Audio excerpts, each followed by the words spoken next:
Welcome back to my channel friends. ఈరోజు మీకు రస్క్తో double ka meetha ఎలా చేసుకోవాలో చూపిస్తానండి.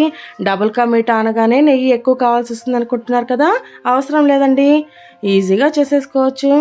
ఒక 12 రస్కుల్ని తీసుకుంటున్నానండి నేను. విరిచి జార్లోకి వేసుకోండి. నున్నగా మిక్సీకి వేసుకుని అంతా ఒక బాండ్లీలోకి వేసుకోండి. ఇందులోకి 2 స్పూన్ల నెయ్యి వేసుకోండి.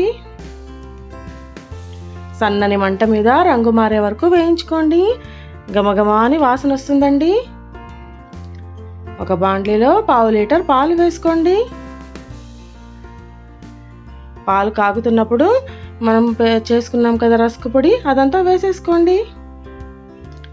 బాగా కలుపుకోండి. ఇదేమి ఉండలు కట్టదండి, టెన్షన్ తీసుకోకండి. 1/2 కప్పు చక్కెర వేసుకోండి. బాగా గట్టి పడిపోయింది కదా, అందుకని ఇంకొద్దిగా పాలు వేసుకుంటున్నానండి.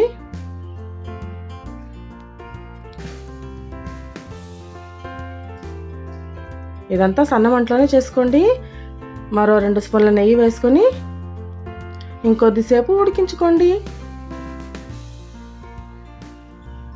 చూడండి, డ్రై ఫ్రూట్స్ని ఎప్పుడు నెయ్యిలో వేయించుకుని వేస్తుంటాం కదండి, ఈసారి అలా కాకుండా ఇలా సన్నగా తరిగి వేసుకున్నారనుకోండి, ప్రతి ముద్దలోనూ దొరుకుతుంటాయి.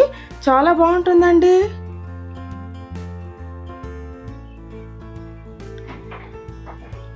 ఎక్కువ నెయ్యి అవసరం లేకుండానే డబుల్ కా మీఠా రెడీ అయిపోయింది. మీరు ఒకసారి ట్రై చేసి చూడండి. నచ్చినట్లయితే please like, share, comment and subscribe.